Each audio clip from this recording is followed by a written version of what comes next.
Okay student, अब आगे topic. ठीक है, तो हमने एसी और डीसी के एडवांटेज डिसएडवांटेज, किसका क्या फ़ायदा है वो देख लिया था। ठीक है, अब एसी में कौन कौन से टर्म आप सुनोगे, ठीक है, तो वो आपको मैं बताता हूँ स्टार्ट में। ठीक है, स्टार्ट करते हैं। ठीक है, तो स्टार्ट करते हैं। फर्स्ट है साइन वेव। ठीक, अब साइन वेव कैसा होता है, देखो जो हम स्टडी करते हैं ना, मेनली जो एसी में मेनली जो हम वेव चूज करते हैं वो यूज करते हैं साइनोसॉइडल वेव। ठीक है, तो मैं एक वेव बना रहा हूं, तो ये आपका एक साइनोसॉइडल वेव है। ठीक है, अब ये साइनोसॉइडल क्यों कहते हैं, क्योंकि जो ये वेव बना हुआ है ना, ये साइन के एंगल द्वारा बना गया है। ठीक है, तो जो जनरल हम एक फॉर्मूला लिखते हैं, करंट का कहो या फिर वोल्टेज का कहो, ठीक है, किसी भी पॉइंट पर, इस पॉइंट पर, इस पॉइंट पर, इस पॉइंट पर, इस पॉइंट पर, मैं जो एक वीडियो बनाया था उसमें मैंने आपको बताया था इंस्टेंटेनियस वैल्यू के बारे में। ठीक है, अगर वो वीडियो देखा है तो आपको समझ में आएगा कि किसी पॉइंट पर, चाहे इस पॉइंट पर हो, चाहे इस पॉइंट पर हो, चाहे इस पॉइंट पर हो, तो इन पॉइंटों पर जो करंट का कहो या फिर वोल्टेज का जो मान होता है वो क्या जाता है, तात्क्षणिक मान या फिर इंस्टेंटेनियस वैल्यू। तो यहां पर जी निकालना है आपको। ठीक है, यहां पर कितना मान है करंट का। ठीक, तो मैं क्या करूंगा, मैक्सिमम जो करंट होता है आई एम साइन थीटा। ठीक है, तो यहां पर जो करंट होगा उसका मान कैसे निकलेगा, देखो आई एम मतलब करंट का उच्चतम मान, ये मैंने सब बता रखा आपको। तो करंट का मान उच्चतम कहां पर होता है, इस पॉइंट पर, तो इस पॉइंट पर जो करंट का मान होगा सबसे ज्यादा होगा। ठीक है, तो इसका लिखेंगे, करंट का मैक्सिमम मान लिखेंगे, और साइन थीटा, थीटा की वैल्यू जो होगी यहां पर। ठीक है, यहां पर निकालना है, तो यहां पर जो थीटा का मान होगा, ठीक है, यहां पर जो थीटा का मान होगा उसको यहां पर लिख देंगे, तो आपको जो वैल्यू मिलेगी करंट की वो यहां पर करंट का मान होगा। ठीक है, तो हम इसमें साइन का यूज करते हैं, तो इसका नाम पड़ जाता है साइन वेव। ठीक है, अभी आगे आएगा, हम आगे डिटेल में देखेंगे इसको। ठीक है, तो अभी साइन वेव समझ में आ गया ना आपका, ऐसा वेव जो हमने साइन की मदद से बनाया हो। ठीक हो गया, फिर नेक्स्ट है आपका फ्रीक्वेंसी। फ्रीक्वेंसी में आपको बता चुका हूं। ठीक है, फिर आपका रिवीजन हो जाएगा। चलो ठीक है, आगे है तो एफ से डिनोट करते हैं। ठीक है, हिंदी में कहते हैं आवर्ती। ठीक है, तो देखो फिर देखो ये एक साइकिल है। ठीक है, एक कंप्लीट साइकिल किसे कहेंगे, जिसमें एक पॉजिटिव होगा और एक नेगेटिव होगा, एक क्या है, कंप्लीट साइकिल है। तो एक सेकंड में ऐसे ही जितने साइकिल कंप्लीट होते हैं वो क्या कहलाता है, उस सप्लाई की आवर्ती। ठीक है, ध्यान सुन रहे हो ना, देखो कि जो आपके पास साइकिल है ना, ये साइकिल है, ये एक सेकंड में कितने साइकिल कंप्लीट होते हैं, मतलब ये तो नहीं है कि एक ही साइकिल बनेगा, तो एक सेकंड में देखना है आपने कितने साइकिल बनते हैं। तो जितने साइकिल बनेंगे वो क्या कहलाएगा, उस सप्लाई की, जो आप सप्लाई दे रहे हो उसकी आवर्ती कहलाएगा। ठीक है, तो एफ इजिकल टू क्या होता है, 1/T। ठीक है, इसको याद रखना, और इसकी जो यूनिट होती है, इकाई क्या होती है, हर्ट्ज। ठीक है, तो ये आपकी फ्रिक्वेंसी की इकाई होगी हर्ट्ज। ठीक हो गया, और इससे जो क्वेश्चन बनता है कि आपके घर में जो फ्रिक्वेंसी आती है वो कितनी आती है, तो आपके घर में जो सप्लाई आता है, ठीक है, 220 230 जो वोल्टेज आती है ना, ठीक है, और करंट तो फिर लोड पे डिपेंड करता है। ठीक है, अगर आपने टीवी खोला है तो कम करंट बहेगा, अगर आपने गीजर खोला है तो ज्यादा करंट बहेगा। तो करंट डिपेंड नहीं करता, करंट लोड पे डिपेंड करता है। लोड मतलब जो आपके घर में चीजें हैं। ठीक है, चलो उसमें ज्यादा डीप में नहीं जाते हैं। तो फ्रिक्वेंसी आपके घर में कितनी आती है, जो आवर्ती, या फिर हिंदी में कहेंगे तो आवर्ती कितनी आती है, 50 हर्ट्ज। इसको रट लेना। ठीक है, प्रैक्टिकल का क्वेश्चन है। चलो ठीक हो गया, फिर हमने यहाँ पे आवर्ती भी देख लिया। ठीक है, अब जो मैं आपको कह रहा था, ठीक है, साइन वेव के बारे में कि कितना एंगल होता है। ठीक, जो मैं पहले ग्राफ बना लेता हूँ, उसके बाद आपको समझाता हूँ।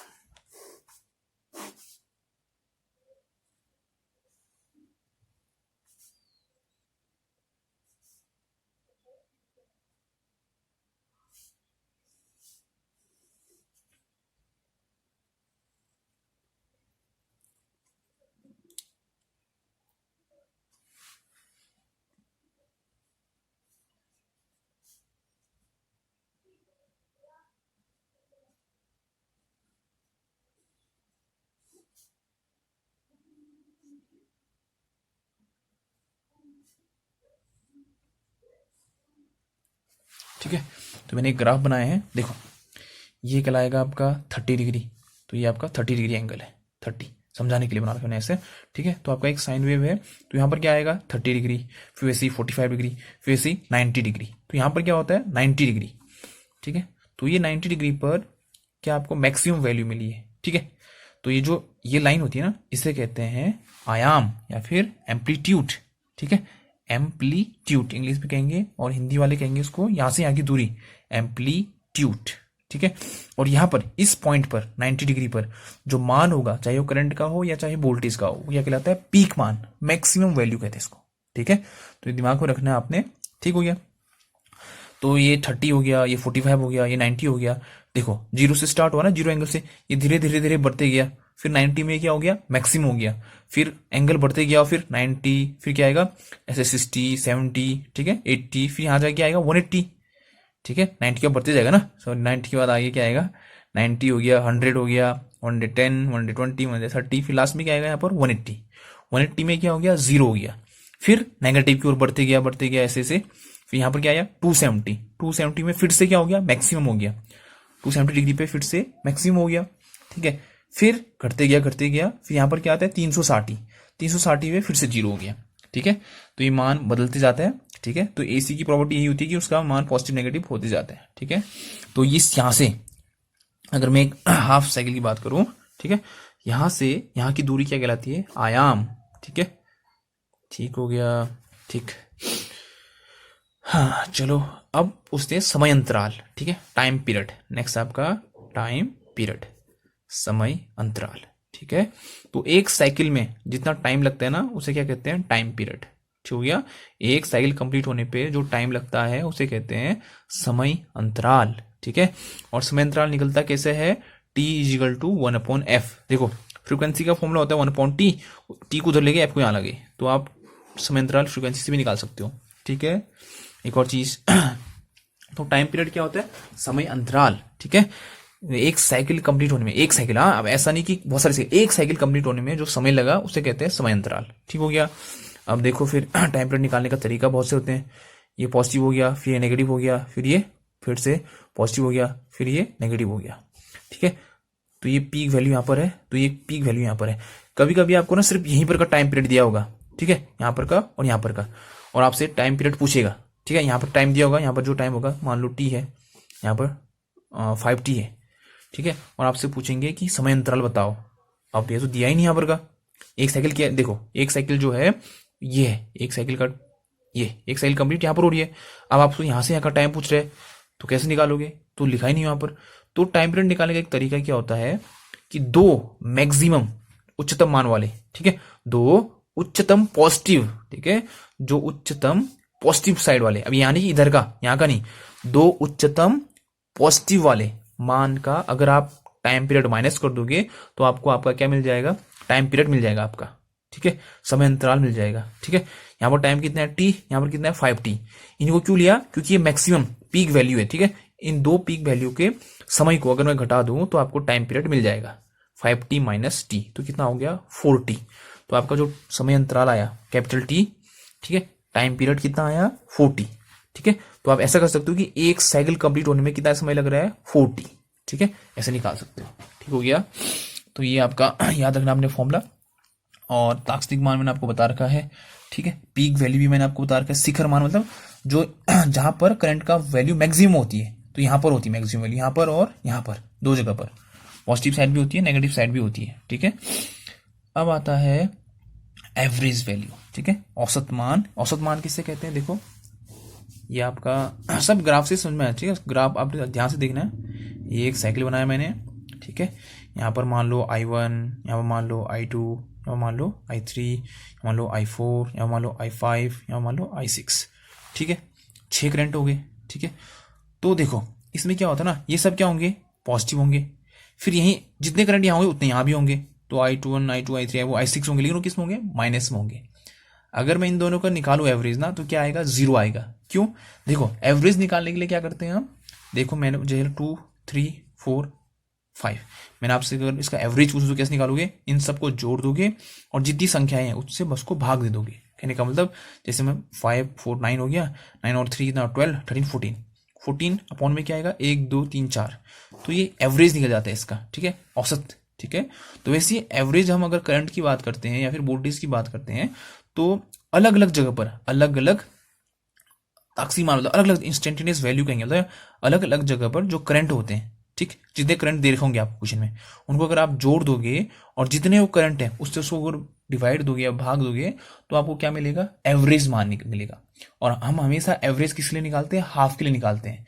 अगर मैं पूरे के लिए एवरेज निकालू ना, पूरे साइकिल के लिए, तो क्या हो जाएगा, जीरो आ जाएगा, ठीक है। तो अगर एवरेज निकालेंगे कंप्लीट साइकिल का तो जीरो आएगा। क्यों जीरो आएगा, क्योंकि एक पॉजिटिव होता है एक नेगेटिव होता है। आपने मान लो इसका निकाल लिया एवरेज 20, इसका भी 20 ही आएगा लेकिन -20 आएगा ना, तो दोनों जीरो हो गए ना, ठीक है। इसलिए हम हाफ साइकिल का एवरेज निकालते हैं, ठीक है।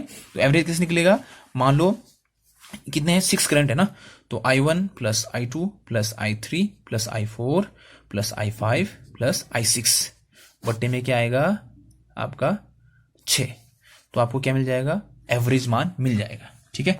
अब जो आपका पेपर में क्वेश्चन आता है वो साइनोसॉइडल वेव से ही आता है, ठीक है, कि साइनोसॉइडल वेव का तात्क्षणिक मान एवरेज वैल्यू कितना होता है, ठीक है।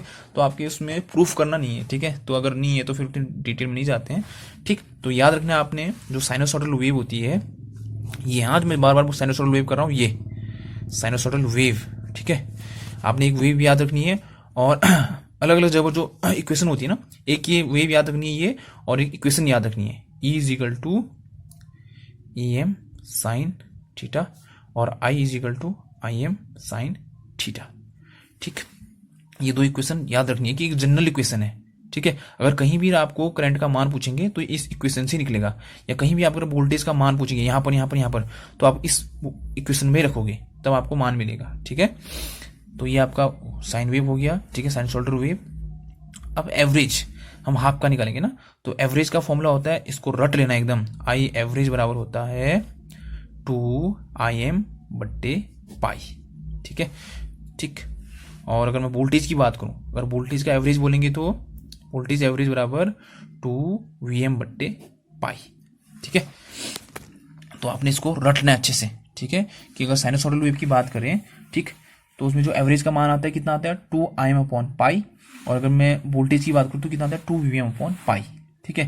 प्रूफ इसलिए नहीं करा रहा हूँ क्योंकि आपके सिलेबस में है नहीं, ठीक है, वरना प्रूफ करा देता कि कैसे ये आ रहा है करके, ठीक है। चलो फिर ठीक हो गया ये आपका आई एवरेज, ठीक।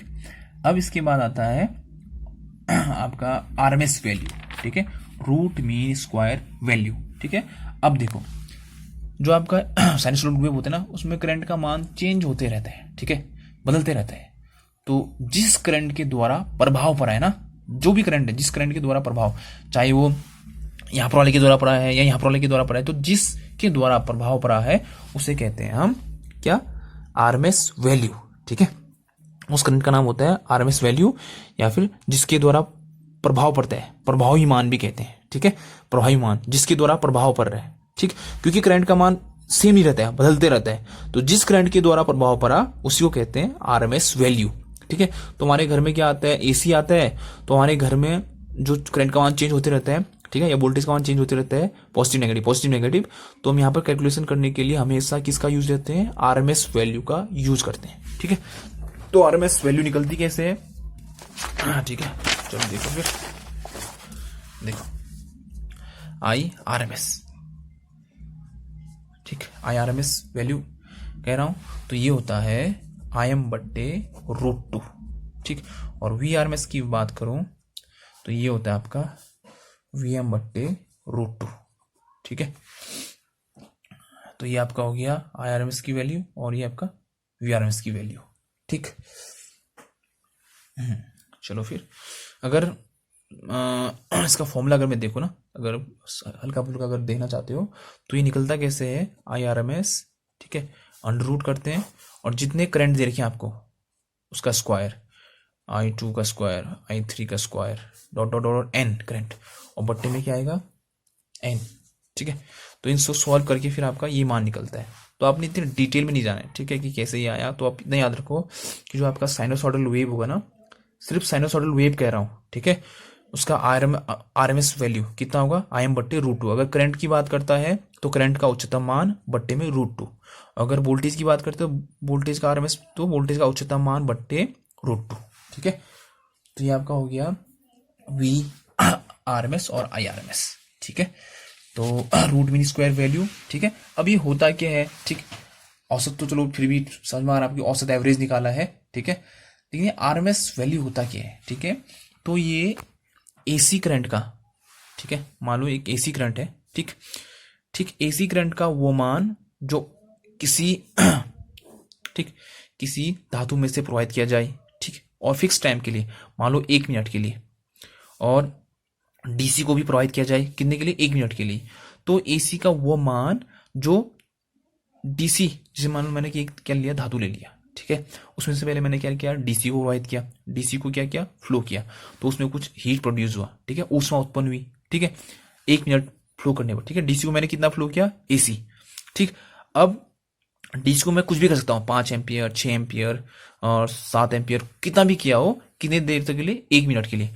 मान लो 6 एम्पियर डीसी मैंने प्रोवाइड किया, किस में से, एक रॉड में से, ठीक है, कितना एम्पियर, 7 एम्पियर।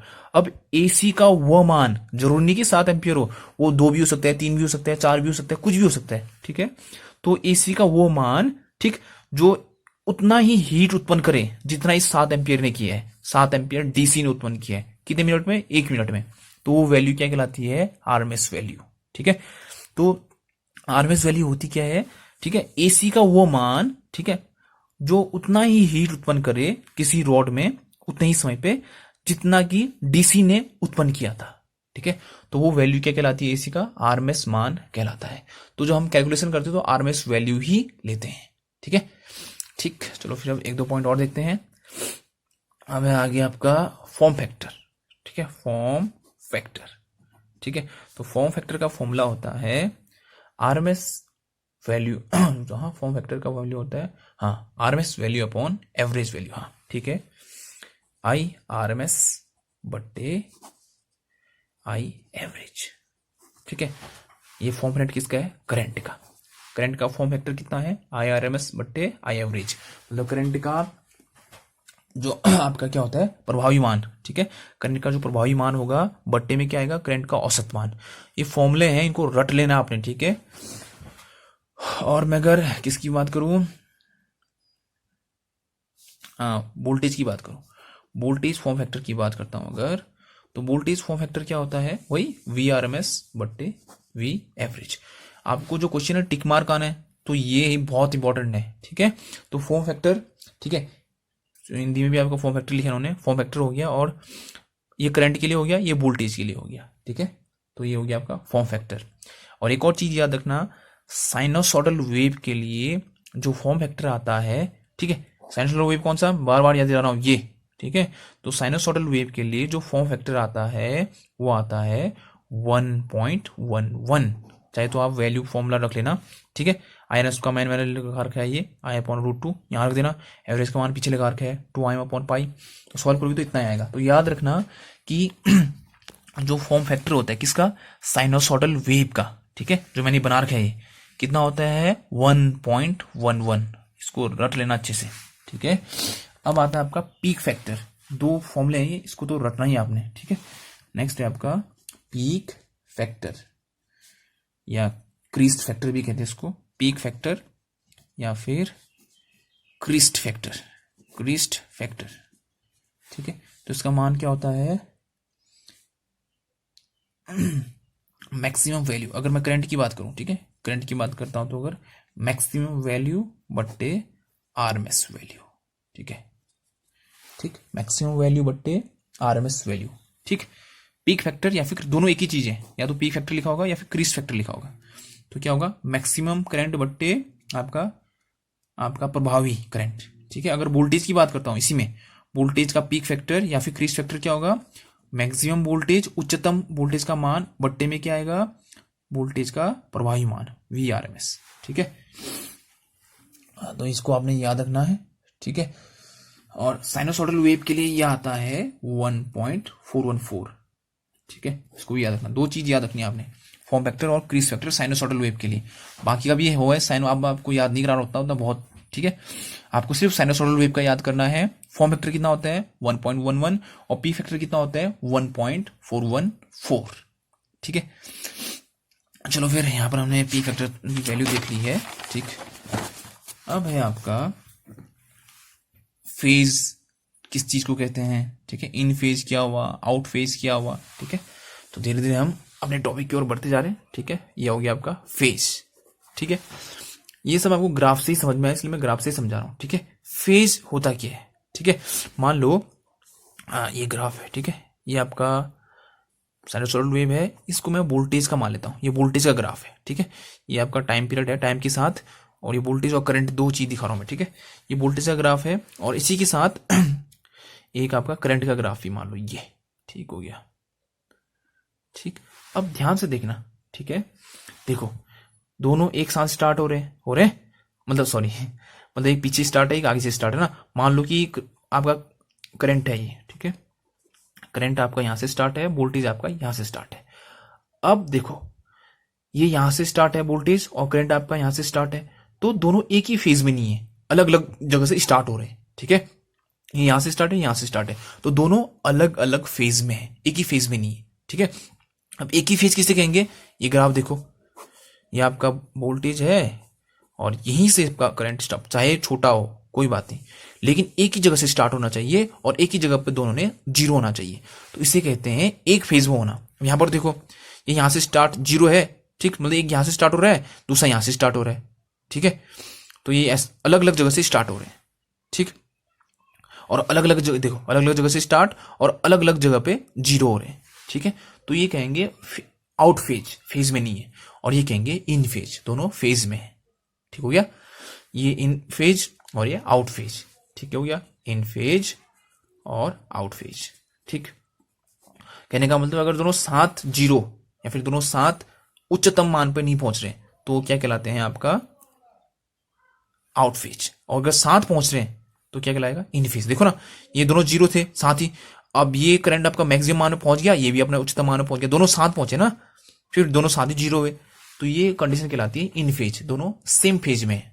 और आउट फेज मतलब जो अलग अलग स्टार्ट, मतलब जीरो अलग अलग जगह पे है और मैक्सिमम भी अलग अलग जगह पे है। देखो ये मैक्सिमम यहां पर हो गया है, ठीक है, जबकि ये मैक्सिमम यहां पर हो रहा है, ठीक है, तो ये आउट ऑफ फेज कहेंगे, ठीक है। अब देखो फिर इन फेज आउट फेज में जब बात आती है, इन फेज तो चलो ठीक हो गया, इन फेज में ज्यादा डिटेल और आगे नहीं होता है। आउट फेज में क्या होता है, एक होता है लेग, एक होता है लीड, मतलब एक आगे और एक पीछे, ठीक है। अगर मैं इस ग्राफ की बात करूं तो इसमें देखो पहले अपने उच्चतम मान पर कौन पहुंच रहे हैं, देखो दोनों एक साथ स्टार्ट हो रहे हैं, ये यहां पर से ये यहां पर से स्टार्ट हो गया, ठीक है, दोनों चलते गए चलते गए चलते गए, वोल्टेज यहां अपने मैक्सिमम पर पहुंच चुका है, लेकिन करंट देखो अभी अपने मैक्सिमम पे नहीं पहुंचा है इस पॉइंट पे, ठीक है। तो पहले कौन पहुंचा मैक्सिमम पे, पहले पहुंचा है वोल्टेज, तो वोल्टेज क्या कर रहा है, लीड कर रहा है, वोल्टेज आगे है, ठीक है। अब कहीं ऐसा करके मत आना कि करंट आगे से स्टार्ट किया है तो आपका करंट वो है लीड कर रहा है, ऐसा नहीं। आपने ये दिमाग लगाना है कि अपने उच्चतम मान पर कौन पहले पहुंच रहा है, तो वो कहलाता है लीड वाला, और जो पीछे होगा वो क्या कहलाएगा, लेग वाला, ठीक है। तो जो अपने उच्चतम मान पर पहले पहुंचेगा स्टार्ट होने के बाद, ठीक है, स्टार्ट होने के बाद जो अपने उच्चतम मान पर पहले पहुंचेगा वो कहलाता है लीड वाला। जैसे यहां पर है ना, जैसे कंफ्यूज क्या हो जाते हैं, देखो करंट आगे है तो हम बोलेंगे कि करंट लीड है ना, जो पहले पहुंचेगा अपने उच्चतम मान पर, ठीक है। यहां से वोल्टेज ने चलना स्टार्ट किया, यहां से करंट ने चलना स्टार्ट किया, दोनों साथ साथ किया स्टार्ट, लेकिन ये अपने उच्चतम मान पर पहुंच चुका है, लेकिन ये अभी नहीं पहुंचा अपने उच्चतम मान पर, क्योंकि इसका उच्चतम मान तो यहां है, तो ये पहुंच चुका है ना वोल्टेज पहले, तो वोल्टेज क्या कर रहे हैं, लीड कर रहे हैं, ठीक है।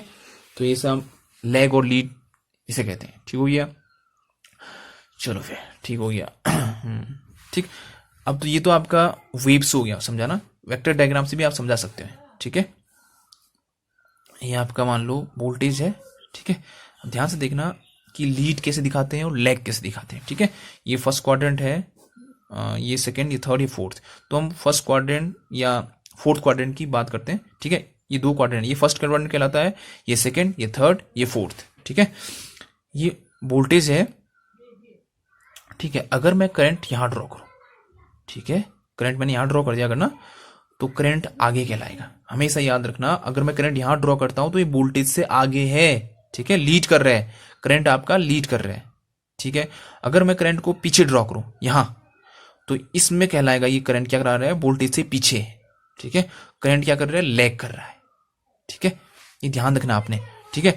ये इसको मैंने रेफरेंस माना है, तो ये कहलाएगा ऊपर वाला लीड, यहाँ करंट आगे है, वोल्टेज पीछे है, और यहाँ इसके लिए ये करंट से वोल्टेज आगे है, ठीक है। एंटी क्लॉकवाइज देखते हैं, घड़ी की उल्टी दिशा में देखते हैं, ठीक है। तो ये याद रखना आपने, अगर मैं इस आई की बात करूं I1 की, तो ये वोल्टेज से आगे है, कुछ एंगल आगे होगा, ठीक है। तो ये कंडीशन कहलाती है लीड की, ठीक, ठीक हो गया, ठीक। और अगर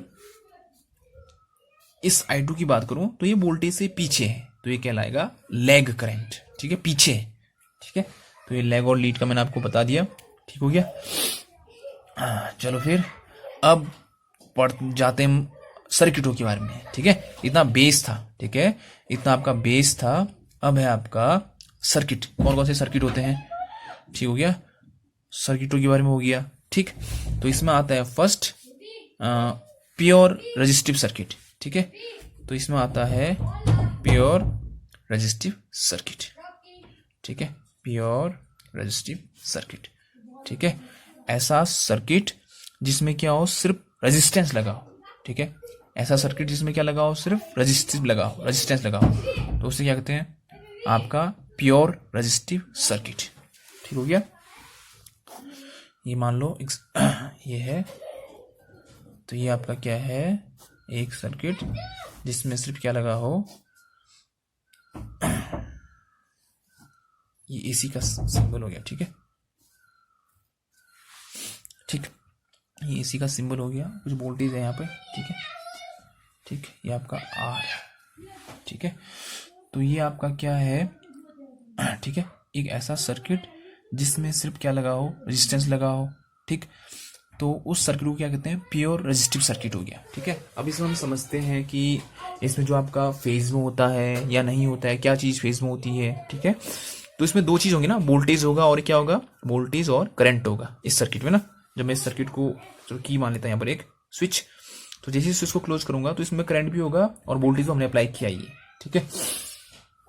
तो हमेशा याद रखना कि अगर प्योर रेजिस्टिव सर्किट है जिसमें सिर्फ रेजिस्टेंस लगा है, उस सर्किट में वोल्टेज और करंट एक ही फेज में होते हैं, ठीक है।